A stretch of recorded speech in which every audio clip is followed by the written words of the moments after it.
తాకట్లో ఉన్న బంగారాన్ని విడిపించి ఆ రోజున మార్కెట్ ధర కట్టి మిగిలిన డబ్బును మీకు అందిస్తుంది కొమ్మూరి గోల్డ్. గురుగారు, చాలా మంది పూనకాలు వస్తుంటాయి, అమ్మవారు వాళ్ళ పైకి వస్తుంది అని చెప్తుంటారు. అలా చెప్పే వాళ్ళలో ఎక్కువగా ఆడవారి శరీరం పైకి అమ్మవారు వస్తూ ఉంటారు. మరి మగవారి శరీరం పైకి ఎందుకు అమ్మవారు రారు? పూనకం అనే దానికి 3 నిర్వచనాలు ఉన్నాయి. ఒకటి, వాళ్ళు ఫీల్ అవుతారు దేవుణ్ణి. ఓకే. వీళ్ళు సెల్ఫ్గా ఫీల్ అవ్వడం వల్ల ఆ ఫీలింగ్స్ అనేది అబ్జర్వ్ చేసుకుంటుంది బాడీ. అబ్జర్వ్ చేసుకొని ఆ ఫీలింగ్స్ అనేది, ఆ వైబ్రేషన్స్ వాళ్ళ లోపల చొరబడి బాడీని ఆ విధంగా షేక్ చేయడము, అంటే ఊగడము, దుంకడము, కదలడం లాంటివి చేస్తుంటాడు. That's one of the feeling of spirituality. అదొక ఆధ్యాత్మికమైన అనుభవం, ఒక ఫీలింగ్ అది. ఇది ఒక రకం. రెండవది, కొందరికి బై బర్త్ నుంచే కుండలి లోపల భగవత్ ప్రేరణ ఉంటుంది. బై బర్త్ నుంచి అది ఉత్తర జన్మ లోపల ఆయన దైవ సంభూతుడై ఉండి ఆ జన్మలో అవశేషాలు తీరక చనిపోయి ఉంటే ఈ జన్మలో ఆ శేషం ప్రకారంగా ఆయనకు దేవుడు పూనవచ్చు. కొందరికి మధ్యలో ఆధ్యాత్మికమైనటువంటి దర్శనాలు కొన్ని జరిగి ఒక దేవతను చూసి, లేదా ఎవరో గురువు శక్తిపాతం చేయడం వలన, గురువు యొక్క కృప తగలడం వలన, భగవత్ కృప ప్రసరించడం వలన ఏదో పుణ్యకార్యం చేయాలని కూడా కొందరు అలా మారిపోతారు. 3 రకాలు ఉంటాయి. ఇందులో భగవంతుడు ఆడవాళ్ళనే పూనుతాడు, మగవాళ్ళనే పూనుతాడని ఏం లేదు. భగవంతునికి లింగభేదం లేదు అసలు. ఏదో ఒక గొప్ప లోక కళ్యాణకారకమైన సందేశం ఇవ్వాలనుకుంటే భగవంతుడు అంతటి పుణ్య చరిత్రులైనటువంటి వాళ్ళ దేహమునందు ఆ ఫీలింగ్స్ ప్రవేశింపజేస్తాడు. ఆ ఎనర్జీస్ దింపుతాడు. వచ్చిన ఆ ఎనర్జీస్ చేత ఆయన పలుకుతాడు, ఫలానా రోజు ఇది జరగబోతుంది. 10 మందికి పనికొసేది, ఒకరి కోసం చెప్పరు. మళ్ళా ఒకరి కోసం దేవుడు ఎప్పుడు పలకడు. లోక కళ్యాణమే భగవంతుడు అంటేనే జీవో జీవశ్య జీవనం. లోక కళ్యాణ కారకమే దైవత్వం. మిగతంతా ఇదంతా సెల్ఫ్, వాళ్ళు ఇష్టపడి చెప్తారు తప్పిస్తే దేవుడు ఎప్పుడు అలా చెప్పించాడు. ఇలా చాలా ఉన్నాయమ్మా, మా జీవితంలో చాలా జరిగాయి. ఒక వ్యాన్ లోపల ఒక 30 మంది వెళ్తున్నారు, ఒక పెద్ద DCM లోపల పెళ్లికి. దానికి ఏదో బ్రేక్ వీక్ అయిపోయి అంతమంది పడాల్సి ఉన్నది. ఎవరో ఒక పుణ్యాత్ముడు దారి మధ్యలోకి వచ్చి చెప్పాడు, దాన్ని ఆపి, దీని బ్రేక్ తెగిపోతుంది, మీరు పడతారు, దిగి చెక్ చేసుకోండి అంటే వాస్తవంగా లూజ్ అయింది బ్రేక్ వైర్. అంటే 10 మందిని కాపాడడానికే దేవుడు పూనుతాడు. అక్కడ ఆడ మగ అని ఏం తేడా ఉండదు. కాకపోతే భగవంతుడు ఎవరికి ప్రవేశిస్తాడంటే ఆ శరీరం కూడా అంత శుద్ధి నొంది ఉండాలి, ఆ మనసు అంత పరిపూర్ణమై ఉండాలి, ఆ వ్యక్తి అంతటి సదాచార సంపన్నుడై ఉండాలి. తప్పకుండా. ఇప్పుడు మనం ఒకరిని ఇంటికి గెస్ట్గా పిలవాలంటేనే ఆయన యొక్క హోదాను చూస్తాం, ఆయనకు గొప్పతనం చూస్తాం. ఆయన ఎంత నీట్గా ఉన్నాడు, ఎంత శుభ్రంగా ఉన్నాడు, ఎంత బాగున్నాడు, డ్రెస్ ఎలా మెయింటైన్ చేస్తున్నాడు, అలా ఉన్న వాళ్ళని పిలుస్తాం. భగవంతుడు నీ శరీరం నందు ప్రవేశించాలంటే నీ దేహం ఎంత శుద్ధి ఉండాలి, నీ నడవడికి ఎంత సత్యమై ఉండాలి, నీ జన్మ ఎంత పరిపూర్ణమై ఉండాలి. ఇవి కూడా కంపల్సరీ.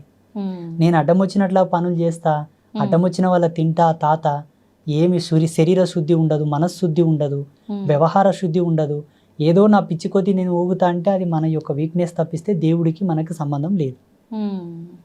అయితే మనం విలేజెస్లో ఎక్కువగా చూస్తుంటాం గురుగారు, మీరు చెప్పినట్టుగా ఇట్లా శీఘం వచ్చింది, పూనకము వాళ్ళు చెప్తూ ఉంటారు చాలా మందికి. అలాంటి వాళ్ళే ఎక్కువగా అంటే చెడు వ్యసనాలు ఇలాంటివి ఉంటుంటాయి అని చెప్పి, అంటే ఇప్పుడు వాళ్ళు అవన్నీ చేస్తున్నారు అంటే వాళ్ళు చెప్పేదంతా తప్పు, వాళ్ళకి నిజంగా భగవంతుడు వాళ్ళ పైకి రావట్లేడు అని అనుకోవచ్చు అంటారా? మేము సాధు ధర్మంలో ఉన్నాం, ప్రతిదీ కూడా శాస్త్ర సిద్ధాంత ధర్మంతోనే చెప్పాలి, అనుభవంతోనే చెప్పాలి, స్వీయ విశ్లేషణను ఉండాలి, మేము రీసెర్చ్ చేసానే ఉండాలి. అవునవును. మా అవ్వ జోగిని, మాది 7 తరాల జోగిని వంశం. ఎల్లమ్మ తల్లి పూజారులు, మా తాత ముత్తాతల కానుంటి కూడా. సో మా అవ్వ ఏం చెప్పేదంటే, చూడు నాన్న, ఒక వ్యక్తి జోగినిగా మారాలంటే, ఒక స్త్రీ జోగినిగా మారాలంటే బై బర్త్ నుంచి ఆమెకు స్పిరిచువల్ ఫీలింగ్స్ ఉండాలి, పుట్టినప్పటి నుంచి ఆధ్యాత్మిక మెలకువలు ఉండాలి. దేవుడు, పూజలు, దేవుళ్ళకు మొక్కడం, దేవుళ్ళని చూస్తే ఏదో ఫీల్ అయిపోవడం, దేవుళ్ళని చూస్తే దేవుడే తనే దేవుడని ఫీల్ అయిపోవడం లాంటి సిమ్టమ్స్ ఉంటే ఈమె దేవతకు సంబంధించిన స్త్రీ, ఈమె సంసారానికి పనికిరాదు, పెళ్లి చేసిన భర్తను చేరదీయదు, పిల్లల్ని కనదు, వాళ్ళకి ఆ ఫీలింగ్సే ఉండవు అసలు. ఆ సిమ్టమ్స్ గుర్తుబట్టి వాళ్ళని దేవుడికి లగ్నం చేసి దేవత పేరు మీద పూజలు పునస్కారాలు చేస్తూ ఆ పుణ్యం 10 మందికి ధారబోయమని పెట్టేవాళ్ళు ఆమెని. ఇప్పటికి చాలా మంది సొసైటీలో ఉన్నారు సెక్సువల్ ఫీలింగ్స్ లేని వాళ్ళు, చాలా మంది ఉన్నారు ఇప్పటికీ. అప్పట్లో ఈ జన్మను వృధా కానివ్వకుండా, ఈ జన్మ వేస్ట్ కాకుండా కొన్ని తంతులు చేసేవాళ్ళు మన పెద్దలు. అందుకే చచ్చిపోతే కూడా పేగడుగుతాం. పేగడిగి మళ్ళీ పూలదండేసి బొట్టు పెట్టి కొన్ని సంస్కారాలు కొన్ని తంతులు చేసిన తర్వాతనే బొందలు పెడతాం. ఓకే. చచ్చిన శవానికి కూడా సంస్కారం ఉంది మన ధర్మంలో. అట్లాంటప్పుడు నువ్వు పుట్టినవు, ఈ జన్మ వృధా కాకూడదు. ఊక ఉన్న జన్మ ప్రేత ఆవాహనం అవుతుందంట తల్లి. ఓకే. ఊక ఉన్న శరీరం ప్రేత ఆవాహనం అవుతుందంట. ఇప్పుడు ఒక ఇల్లును ఊక వదిలేసామనుకోండి, అవునవును. అడ్డం వచ్చిన చెత్త చెదారం బల్లులు పురుగులు గూడు పెట్టినట్లనే ఈ జన్మ కూడా ఊక పెట్టకూడదని కొన్ని తంతులు చేసి ఆయనను ఒక పరిపూర్ణుని చేసేవాళ్ళు. ఓకే. ఆడపిల్ల కానీ మగపిల్లాడు కానీ కత్తికి బాస్యం కట్టి పెళ్లి చేసి దేవుని పేరు మీద పెట్టేవాళ్ళు. తర్వాతకి ఎట్లయిపోయిందంటే ఈమె ఊకుందని చెప్పి అధికార దాహం చేత ఆమె మీద లైంగికంగా దాడి చేయడం, డబ్బున్న వాళ్ళు పలుకుబడి ఉన్నవాళ్ళు ఆమెను వాడుకోవడం, ఆమెను ఎటు కాకుండా రోగాల పాలు చేసేయడం. అది చూసిన కొంతమంది సంఘ సంస్కర్తలు ఉద్యమాలు మొదలుపెట్టారు. జోగిని వ్యవస్థను రద్దు చేయాలా, ఈ దేవదాసి వ్యవస్థను తీసేయాలా, ఈ దేవుళ్ళ పేరు మీద పెట్టే వ్యవస్థను తీసివేయాలని చెప్పేసి. వీళ్ళు చేసింది సత్యమే, ఎందుకంటే ఆకృత్యాలు జరుగుతున్నాయి. కానీ జరిపే వాళ్ళని అరికట్టాలి కానీ ఆ వ్యక్తిని అరికట్టడం ధర్మం కాదు. జోగిని వ్యవస్థ మీద పెద్ద విశ్లేషణ ఉంది, చాలా దార్శనికత ఉందాడ. మా నాయనమ్మ ఏం చెప్పేదంటే, కంచం పొత్తు మంచం పొత్తు లేని వాళ్ళేరా భగవంతుని పొందుటకు అర్హులనే అనేది మా నాయనమ్మ. కంచం పొత్తు ఉండకూడదు, ఎవరి పొత్తులో తినని వాళ్ళు. మంచం పొత్తు అంటే బెడ్ షేరింగ్ ఉండకూడదు. వాళ్ళు సత్యమంతులు, ఆడపిల్ల కానీ మగపిల్లగాడు కానీ వాళ్ళకు భగవంతుడు పూనుతాడు. వాళ్ళు చెప్పింది భవిష్యవాణి, మా నాయనమ్మ చెప్పేది. భగవంతుడు పూనిన తర్వాత వాళ్ళ శరీరం చాలా తేలిక అవుతుందంట. సిమ్టమ్స్ చెప్పేది మళ్ళా. ఒక తక్కెట్లో కూర్చోబెట్టి ఇంకో తక్కెట్లో 5 మల్లెపూలు వేస్తే సమానం అయ్యేవాళ్ళట. సత్యంగా భగవంతుడు వస్తే శరీరం అలాగే అవుతుంది. 5 మల్లెపూలంత బరువు అవుతుంది. ఆ 5 మల్లెపూలని పచ్చి కుండ మీద పెట్టి నిలబెట్టినా కూడా కుండ పగలదు. ఆ మల్లెపూలను తీసి కుండ మీద వేస్తే కుండ పగలదు. ఈ వ్యక్తి కూడా ఒంటికాల మీద ఆ పచ్చి కుండ మీద నిలబడాలి, ఎవరు సపోర్ట్ లేకుండా ఎవరు తగలకుండా. ఒంటికాల మీద కుండ మీద నిలబడి సిగ మూగితే అది భవిష్యవాణి. ఇప్పుడు దేవుడు తన లోపల ఉంటేనే కదమ్మా సత్యం ఉంటుంది, సత్యం ఉంటేనే కదా కుండ పగలదు. ఇవల్ల సిమ్టమ్స్ చెప్పేది మా నాయనమ్మ. నేను అప్పుడు అనుకునేవాడిని, ఈ కాలంలో ఎవరున్నారు ఇంత సత్యంగా? ఒకవేళ సిగం వచ్చిన వాళ్ళని తక్కెట్లో కూర్చోబెట్టి మల్లెపూలు వేసిన సమాంతరం అవుతారా? కారు. అలా సిగం వచ్చిన వాళ్ళను ఒంటి కాలు మీద పచ్చి కుండ మీద నిలబెడితే కూడా కుండ ఉంటుందా? పగిలిపోతుంది. ఇలా వెతుక్కుంటూ పోతే సమాజంలో చాలా మంది వెళ్తారు తల్లి. ఇప్పుడు ఇట్లా సిగమూగే వాళ్ళంతా సత్యమంతులు కారా స్వామీజీ అంటే మనం అనలేము. వాళ్ళ వ్యక్తిగతమైన ఫీలింగ్స్ అయి ఉండొచ్చు, భగవంతుడి యందు వాళ్ళు రమించేలా ఊగవచ్చు. అది వాళ్ళ యొక్క ధర్మం, వాళ్ళ యొక్క విధి విధానాలు. ఇప్పుడు ధర్మం ఏంటి స్వామి అని మీరు అడిగారు కాబట్టి ఈ సిమ్టమ్స్ ఉండాలమ్మా, అది సత్యం. గురుగారు, ఒక యోగిగా మీ జన్మకి సార్థకత లక్ష్యం ఏంటి గురుగారు?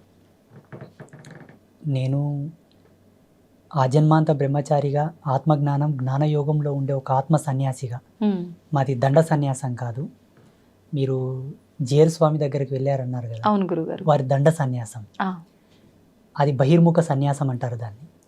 ఆత్మ సన్యాసం అంటే దండ నిర్లిప్తం చేసుకోవాలి, ఆత్మయందు సన్యాసించాలి. అంతర్ముఖ సన్యాసం ఆత్మ సన్యాసం. మాది అంతర్ముఖ సన్యాసం అన్నమాట. నా సన్యాస సంకల్పం ఏమిటి అంటే, సత్య సనాతన ధర్మంలో ఉండే ప్రతి ఆచారము విజ్ఞాన దృక్పథమే, అజ్ఞానం కాదు, మూఢనమ్మకం కాదు. ఇది సమాజంలో నిరూపించాలని ఒక లక్ష్యం నాకుంది. రెండవది, ప్రపంచానికి సనాతన ధర్మం జగద్గురు అని నిరూపించాలి. మూడవది, అమ్మవారు నన్ను ఇలా స్థాపించు నాయనా అని ఒక దర్శనం ఇచ్చినట్లు ఒక గుడి కట్టమని దర్శనం ఇచ్చింది నాకు. ప్రపంచంలో ఆ గుడి ఇప్పటి వరకు రాలేదు. మానవునికి విజ్ఞానం వికసితమై మనిషి పరిజ్ఞానం వైపు నడకలెడుతూ ఇప్పటి వరకు కూడా అటువంటి ఆలయ రూపకల్పన జరగలేదు. అదొక ఆలయ నిర్మాణం చేయాలనే సంకల్పం ఉన్నది. ధర్మస్థాపన చేయాలి. సత్య విశ్లేషణ చంద్రికతో కూడుకున్న ధర్మస్థాపన, సోకాళ్ళు ధర్మస్థాపన కాదు. నేను నేర్చుకున్న ధర్మం ఏంటంటే అమ్మా, శాస్త్రం అనగా స్త్రీ అనగా ఒక్కటే. స్త్రీని అగౌరవపరచడం, స్త్రీని అవహేళన చేయడం ఎంతో, శాస్త్ర అవహేళన అంతే. దీనికి ప్రాయశ్చిత్తం లేదు, దానికి ప్రాయశ్చిత్తం లేదు. ఎన్ని గంగల్లో మునిగినా, ఎన్ని పుణ్యకార్యములు చేసినా ఆ పాపం పోదు, అనుభవించి తీరాల్సిందే. ఇప్పుడు చేస్తున్న వాళ్ళందరూ శాస్త్ర దూషణనే. ఉమ్. ఎందుకంటే శాస్త్రం అడ్డం పెట్టి మానవులకు కోరికలు రేపుతారు. ఆ, ఇది చేయండి మీకు ఈ కష్టం నెరవేరుతుంది. ఆ. దీనికి దానికి సింకే ఉండదు తల్లి. ఉమ్, ఆయన పూజ చేస్తాడు, శ్రీకాళహస్తి పోయి చేస్తాడు, వస్తాడు, ఉమ్. కొన్నాళ్ళు వేచి ఉంటాడు, ఏమయ్య స్వామి కాలేదంటాడు. అవును. ఇప్పుడు ఈ మధ్యలో వీడియోలో కొన్ని మా పిల్లలు తీసుకొచ్చి చూపిస్తుంటారు, స్వామీజీ అని ఇంత మెరికల్ చేశాడు, ఇది సాధ్యమా అంటారు. ఉమ్. మరి నువ్వు స్వామీజీవి కదా ఎందుకు చేయమంటారు నాతోనికి వచ్చి మా పిల్లలు. ఓకే. కొన్ని జిమ్మికులు మ్యాజిక్లు చేస్తుంటారు, వీడియోస్ వస్తుంటాయి కొన్ని, ఉమ్, ఉమ్. కొంతమంది పాస్టర్లు, అవునవును. కొంతమంది. నేనేమంటానంటే ఉమ్, వాస్తవంగా ఆధ్యాత్మికతకు అంత పవర్ ఉంటే, ఉమ్. వీళ్ళలో అంత హీలింగ్ పవర్ ఉండి అంత చైతన్య శక్తి ఉంటే ఎర్రగడ్డ మెంటల్ హాస్పిటల్కి వెళ్ళి వాళ్ళని బాగా చేయమని చెప్పు. నేను వాళ్ళ కాళ్ళు మొక్కి కాలు కడిగి నెత్తిమిన పోసుకుంటాను. ఓకే. ఈ సన్యాసం ఇడిచి ప్యాంటైంగ్ వేసుకొని తిరుగుతా. ఉమ్, క్యాన్సర్ హాస్పిటల్కి వెళ్ళి వాళ్ళ హీలింగ్ పవర్ చేత వాళ్ళని బాగా చేయమని. ఉమ్. స్వామీజీలు, పాస్టర్లు, ఇమాంలు, any kind of spiritual person, um. ఎవరైనా సరే, ఓకే. దైవం వేరు, దారదత్తం వేరు, సిద్ధాంతం వేరు, ఉమ్, జీవన విధానం వేరు. మనిషి తనను తాను తెలుసుకొని బ్రతకాలి. తనకు తానే రాజు, ఉమ్. తనకు తానే ధర్మం తల్లి. ఎవరిని ఎవరు ఉద్ధరించరు. ఉత్తకథ. ఉమ్. ఓకే. వేమన యోగి ఏం చెప్తాడు తన పద్యంలో అంటే, తనకు తానే రాజు, తనకు తానే దేవుడు జీవుడు రెండు. ఉమ్. మీరు తింటేనే ఆకలి ఎలా తీరుతుంది తల్లి? ఏదో తృప్తి పడగలను, ఆ అంతే. అమ్మయ్య ఈమె తిన్నది సంతోషం అనగలను, అవును. కానీ ఆకలి అవుతుంది అవును. కదా. అవును గురుగారు. భగవంతుడిని నమ్మడం ఒక విశ్వాసం, ఒక పవర్. ఉమ్, 83 లక్షల జీవరాశులు ఏవి దేవిని కొలవవు తల్లి, మనం కొలుస్తాం. ఉమ్. అదొక గర్వకారణం. నిజం. మళ్ళీ దాంట్లో ఎంతో సైన్స్ ఉందమ్మా. ఉమ్. హిందూయిజంలో చాలా ఎక్స్ట్రాడినరీ సైన్స్ ఉంది, ఓకే. అద్భుతమైన విశ్లేషణ. ఉమ్, ఒక దీపం పెట్టడము, ధూపం వేయడము, నైవేద్యం పెట్టడము, ఉమ్. అభిషేకాలలో, అబ్బా చాలా అద్భుతం. దీన్ని తీసుకొచ్చి మన సంసారం మీద పులిమి ఉమ్. ఎటూ తేలుకోలేపకల పంచాంగం వేస్ట్ అంటారు, జ్యోతిష్యం వేస్ట్ అంటారు, పూజలు వేస్ట్ అంటారు. అవును. నాకెంత బాధ అవుతుందో ఉమ్, చాలా. ఈరోజు ఈ బాటిల్లో నేను నీళ్లు చూశాను, ఉమ్. ఇక్కడ ఉన్నాయి. మీరు వచ్చి నీళ్లు లేవంటే నేను నమ్మాలా? నేను చూశాను దాంట్లో నీళ్లు చూశారు. ఉన్నాయి, ఉమ్. కొన్ని తాగాను, కొన్ని పెట్టాను. పెట్టారు. అవును. లేవు గురూజీ అని మీరు వాదాంతం చేస్తే నేను ఎలా నమ్మాలి చెప్పండి? అవును. అలాగే సనాతన ధర్మం యొక్క మూలాలు, దీని యొక్క అవశేషాలు చాలా గొప్పవి. ఉమ్. తుచ్చ సుఖంలోకి వాడి దీని మీద వాల్యూ లేకుండా చేయొద్దు అన్నదే నా ఆవేదన. ఓకే. అది నిరూపించాలే, ఉమ్. ప్రతి ఒక్కరికి తెలియపరచాలన్నదే నా తాపత్రయం, నా లక్ష్యం. ఓకే. అందుకే ఈ మధ్యలో వీడియోల్లో నేను చాలా మందికి నచ్చుతుండలేను, స్వామీజీలకే, ఉమ్. మీలాంటి వాళ్ళు కాదు పాపం. ఓకే. అంటే మంచి చెప్పే వాళ్ళకి ఆ, ఇప్పుడు మంచి చెప్పే వాళ్ళంటే చెడు ఉద్దేశంగా ఉన్న వాళ్ళకి నేను ఖచ్చితంగా వేణుస్వామి నచ్చదు. మీద ఒక వీడియో చేశాను తల్లి. ఓకే. వేణుస్వామి మీద, ఆ, ఆ. ఆయన ఫేమస్ ఆస్ట్రాలజర్. అవునవును గురుగారు. నాకు ఆయన పాలేడు కాదు, ఇంటోడు కాదు, అన్నదమ్ముడు కాదు తల్లి పాపం. వాళ్ళు బ్రాహ్మిన్స్, మేము వేరు. అవునవును. స్వామీజీనే మేము వేరు. మా ఇల్లు వేరు, వాళ్ళ ఇల్లు వేరు, వాళ్ళ ఊరు వేరు, మా ఊరు వేరు. అవును. ఎవరో మీ అంచుడు భక్తులు వచ్చి, ఏమయ్యా నువ్వు జీవహింస చేయొద్దంటావు, ఉమ్. అమ్మవారికి మాంసం పెట్టొద్దంటావు, మద్యం పెట్టొద్దంటావు. ఈయన బ్రాహ్మిన్, ఒక జ్యోతిష్యుడు, ఆడ లిక్కర్ పెట్టిండు, మాంసం మందు పెట్టిండు, అమ్మవారి పెట్టిండు, ముందలని చూపించిండు. అవునవును. నా మనసు తరుక్కుపోయింది. ఉమ్. వెంటనే దాని మీద ఒక వీడియో చేశాను. ఓకే. ఒక 5-6 మంది నాకు ఫోన్లు చేసి వార్నింగ్ ఇచ్చారు. ఉమ్. నేను ఎవరు చెప్పమన్నాడయ్యా, ఆ. మేము ఇట్లనే చేస్తాం, మాకు ఇట్లే తెలుసు, ఉమ్. నువ్వెవడో ఆయన చెప్పని కానీ ఉమ్. ఏమైనా చేసుకోకపోండి, నేను చెప్పింది సత్యం, ఉమ్. నాకు తెలిసింది సత్యం అని నేను చెప్పాను. అలా ఉన్నారు సమాజంలో. అవును. పోనీ ఈ స్వామీజీ చెప్పింది వాస్తవమే కదా, ఉమ్. మార్చుకుందాము అన్న జ్ఞానం లేదు వాళ్ళతో, మళ్ళీ ఉల్టద్దా? అంతే. ఇటువంటి వాళ్ళని సమాజంలో తెలియపరచాలి, ఇటువంటి వాళ్ళ గురించి చెప్పాలన్నదే నా లక్ష్యం. మార్పు ఎంత పెద్ద వస్తుందంటారు. పీఠాధిపతి అయినా, ఉమ్. ఎంత పెద్ద సన్యాసి అయినా, ఉమ్. ఎంత పెద్ద స్వామీజీ అయినా, ఎవరైనా ఉమ్. వాళ్ళు తప్పు చేస్తున్నారంటే చెప్తాం, అది నా ధర్మం. ఉమ్. చూడమ్మా, సన్యాసి అనేవాడికి 2 ప్రధాన నియమాలు ఉంటాయి. మరణానికి భయపడకూడదు, ఉమ్. మరణానికి భయపడకూడదు, ఓకే. ధర్మానికి తల వంచాలి తప్పిస్తే మిగతా వాటికి తల వంచకూడదు. ఈ 2 నియమాలు ఉంటాయి. ఉమ్. మొన్న కోవిడ్ వచ్చి, కోవిడ్ విడి వరకు నేను మాస్క్ పెట్టుకోలే, ఆ. శానిటైజర్ వాడలే. చాలామంది పోలీసులు, చాలామంది ఆఫీసర్లు వచ్చి స్వామీజీ మాస్క్ పెట్టుకోండి అన్నారు. ఉమ్. చూడప్పా, నేను కుట్టే బట్ట నేను కట్టను. ఉమ్. మేము సంకల్ప త్యాగం చేస్తాం, ఆ, కుట్టిన బట్టగా కడితే మా తపస్సు తగ్గిపోతుంది, మా వాక్కు బలం పోతుంది, ఓకే. నేను చనిపోతాను కానీ మాస్క్ పెట్టానని చెప్పాను. ఉమ్, ఇప్పుడు సన్యాసి మరణానికి భయపడితే ఆయన సన్యాసి ఎట్లా అవుతాడు? అవును మీకు నాకు తేడా ఉండదు కదమ్మా. అవును గురుగారు. అందుకే నేను మాస్క్ కూడా ధరించలేదు. ఉమ్, నా సత్యం ఉంటే వైరస్ నాతోనికి రాదు. ఉమ్. రాలేదా గురుగారు? నో, ఉమ్, నా శిష్యులకు ఎవరు కూడా నేను కోవిడ్ వ్యాక్సినేషన్ వేయించలేదు. ఉమ్. That's very dangerous. అదొక పెద్ద ఇది వ్యాక్సిన్. వ్యాక్సినేషన్. దానివల్ల చాలా సైడ్ ఎఫెక్ట్స్ కూడా ఉన్నాయి. అది నిజమే అంటారా? అక్షర సత్యం. కానీ అంటే డాక్టర్లు అంతా రీసెర్చ్ లో తేలింది అలాంటిది ఏం లేదు డాక్టర్లే అంటున్నారు. సత్యము, వైజ్ఞానికమే సత్యం అయితే ఇప్పుడు ఎర్రగడ్డ మెంటల్ హాస్పిటల్ ఉన్న వాళ్ళు ఎందుకు బాగా కావట్లేదు ఉమ్, చెప్పండి? ఓకే. ఆ మెంటలిజంకి ట్రీట్మెంట్ లేదా? ఆ, దానికి మందులు లేవా? ఉమ్, దానికి ఏం థెరపీస్ లేవు అసలు. ఓకే. మళ్ళీ ఎందుకు బాగా కావట్లేదు? ఉమ్, ఇంకా ఒకరికొక జత అవుతున్నారు ఆడ. అవును. ఆడ సరిపోవట్లేదు ఆ హాస్పిటల్లో. ఉమ్, అంటే ఇప్పుడు వైజ్ఞానికం ముందుకెళ్ళినట్ట, ఆగినట్ట, ఇంకా కనిపెడుతున్నట్ట? ఆగిపోయినట్టే. ఇంకా కనిపెడుతున్నారు. ఇంకా కనిపెడుతున్నారా గురుగారు? కనిపెట్టలేకపోతే ఇప్పుడు బ్లడ్ క్యాన్సర్కి ఎందుకు ఉమ్. ట్రీట్మెంట్ లేదు ఇంకా కంప్లీట్గా? మరి కనిపెడుతున్నప్పుడు అన్ని ఎక్కడికక్కడ అంటే కంట్రోల్ అయిపోవాలి కదా గురుగారు.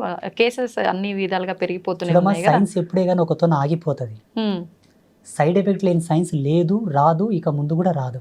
ఉమ్, సైన్స్ ఒకటి కనిపెట్టిందంటే దానికి విరుగుడు ఇంకోటి తయారయ్యింటే తప్పకుండా. ఓకే. కానీ ధర్మం అట్లా కాదు. ఉమ్, సనాతన ధర్మం ఏం చెప్తుంది తెలుసా? హిందూయిజం ఉమ్, 100% దెబ్బ తగలకుండా చూసుకో, ఓకే. 100% రోగాల బారిన నీ శరీరం పడకుండా చూసుకో. ఉమ్, ఫస్ట్ నువ్వు ఇక్కడనే జాగ్రత్త పడు. ఉమ్, పోయి ఆ గుంతల పడ్డ తర్వాత ఎక్కుతావో ఎక్కవో, నేను ఎవరైనా లాగుతారో లాగరో, ఉమ్. ఎందుకు తలకాయ నొప్పి? అవును. అందుకే ధర్మ ఈజ్ గ్రేట్, సనాతన ధర్మ. నిజంగా చాలా అదృష్టంగా భావిస్తున్నాను గురుగారు మిమ్మల్ని కలవటం.